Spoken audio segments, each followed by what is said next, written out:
चलो देखो,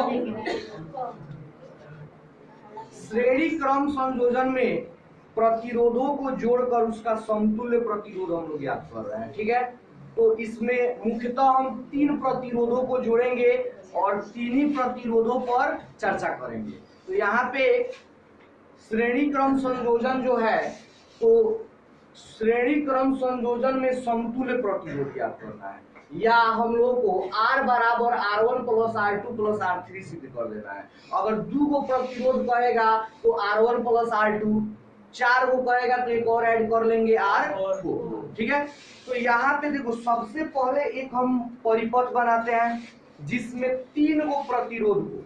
एक पहला प्रतिरोध है R1, R2 और यह R3। 3 को प्रतिरोध को क्या किए हैं, श्रेणी क्रम संयोजन में जोड़ दिए, श्रेणी क्रम में जोड़ दिए हैं। और यहाँ पे देखो तीनों प्रतिरोध से जो धारा प्रवाहित हो रही है क्या है, I है। R1 से भी I प्रवाहित हो रही है, R2 से भी I प्रवाहित हो रही है और R3 से भी I प्रवाहित हो रही है। यहाँ पे 4 बिंदु आपको दिख रहा होगा, A B C D। इन चारों बिंदुओं पर विभव VA, VB, VC और VD है। ठीक है, ओम के नियम से हम क्या जानते हैं कि V बराबर IR होता है। तो ऐसे करके हम एक परिपथ तैयार कर लिए और जिस हिसाब से इस परिपथ को तैयार किए हैं उसी हिसाब से यहाँ पे लिखे हैं कि माना R1, R2 तथा R3 3 प्रतिरोध है जो श्रेणी क्रम संयोजन में जुड़ा हुआ है। इन प्रतिरोधों से समान विद्युत धारा I प्रवाहित होती है। साथ ही माना कि बिंदु, यहाँ पे बिंदु छूट गया है, बिंदु A, B, C तथा D पर एक विभव क्रमशः VA, VB तथा VC और VD है। ओम के नियम से हम जानते हैं क्या होता है, V बराबर IR। अब हर एक बिंदु पर हम क्या निकालेंगे, विभवांतर निकाल के देखेंगे कि विभवांतर क्या हो रहा है। तो आओ R1 प्रतिरोध के छोरों के बीच का विभवांतर निकालते हैं। R1 प्रतिरोधों के छोरों के बीच का विभवांतर।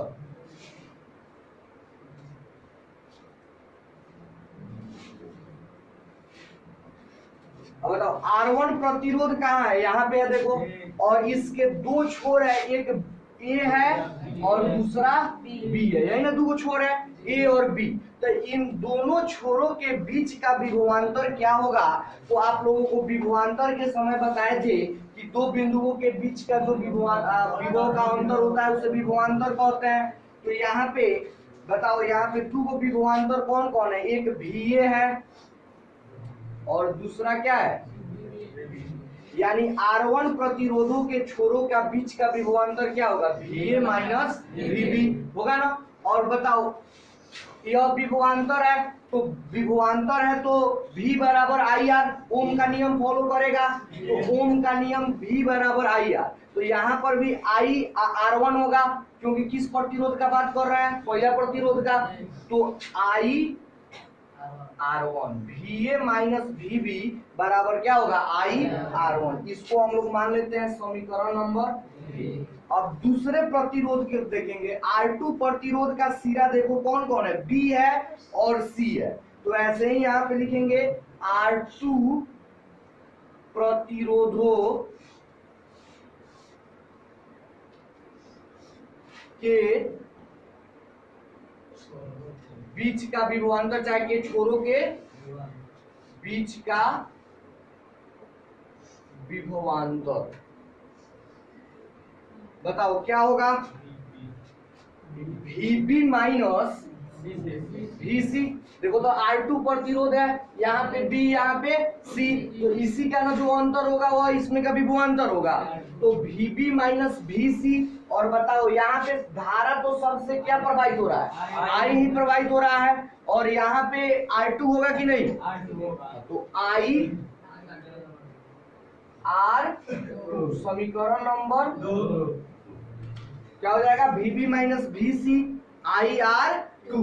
यह क्या हो गया? समीकरण नंबर 2। अब ऐसे ही तीसरे प्रतिरोध को बात करेंगे तो तीसरा प्रतिरोध में क्या हो जाएगा? VC माइनस VD बराबर IR3। तो ऐसे ही लिख देते हैं R3 प्रतिरोधों के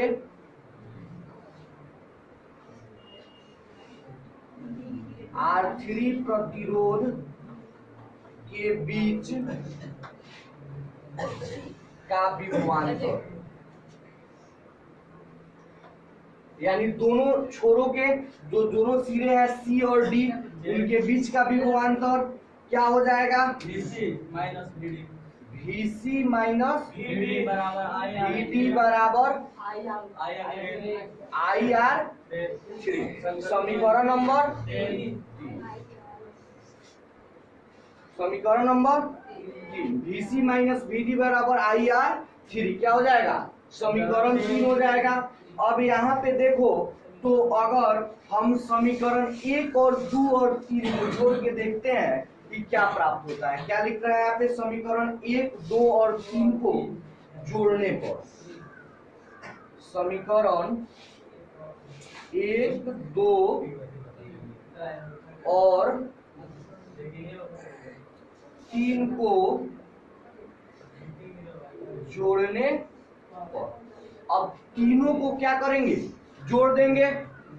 तो चलो इसको जोड़ते हैं। समीकरण LHS एक साइड जोड़ेंगे और RHS एक साइड जोड़ेंगे। तो LHS क्या है? VA minus VB plus VB minus VC plus VC minus VD। अब बराबर इस साइड जोड़ेंगे तो I R1 plus I R2 plus I R3 इतना लिखेंगे। अब देखो यहाँ पे VB माइनस में है और यहाँ पे प्लस में, कट जाएगा। यहाँ पे VC है और यहाँ पे VD है। VC कट जाएगा यहाँ पे। तो यहाँ पे अब बच क्या गया?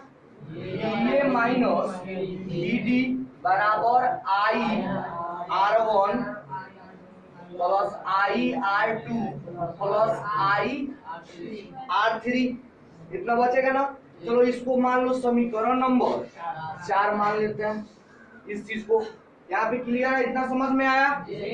अब देखो अगर हम इसको मान लें कि जो प्रतिरोध है इन तीनों का समतुल्य प्रतिरोध, यहाँ पे जो R1 है, R2 है, R3 है, इसका कोई एक समतुल्य प्रतिरोध हम मान लें कि R है और इस तब इसके सिरे के बीच का विभवांतर क्या हो जाएगा? तो सीधे A और D, सीधे यहाँ से लेकर यहाँ तक का विभवांतर का बात कर लेंगे, अंतर का, यहाँ के विभव का और यहाँ के विभव का, दोनों के बीच का अंतर निकाल लेंगे तो समतुल्य निकल जाएगा कि नहीं।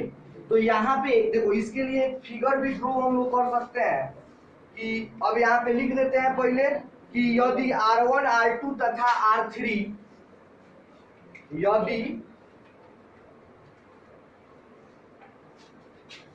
यदि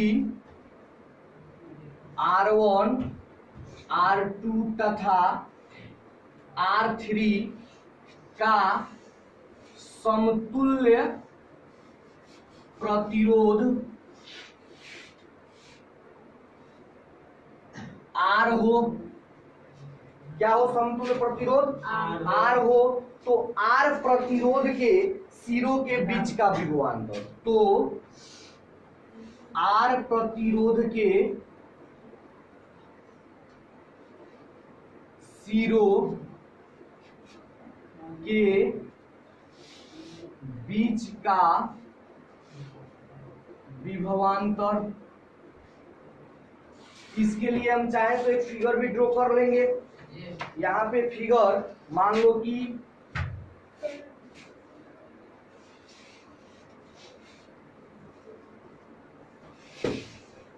यह चीज हो गया।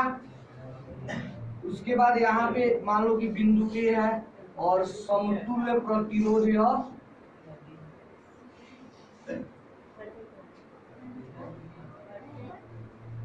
और समतुल्य प्रतिरोध क्या है? A है, यह है R, यहाँ पे है A और यहाँ पे यही चीज ना है।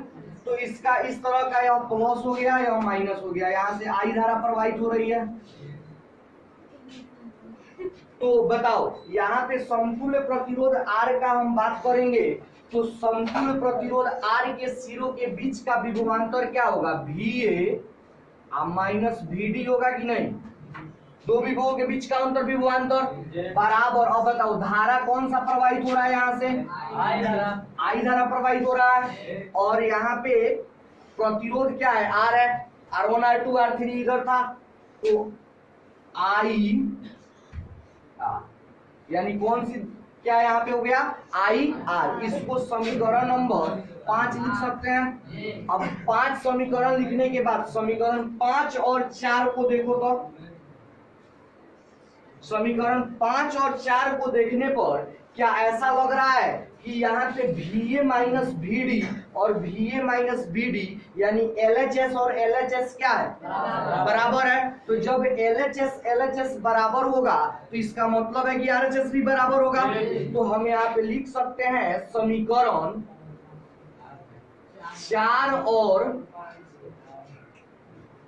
5 से, समीकरण 4 और 5 से यहाँ पे लिख देंगे कि आई आर LHS LHS बराबर करते हैं, आई आर बराबर आई R1 प्लस आई R2 प्लस आई R3।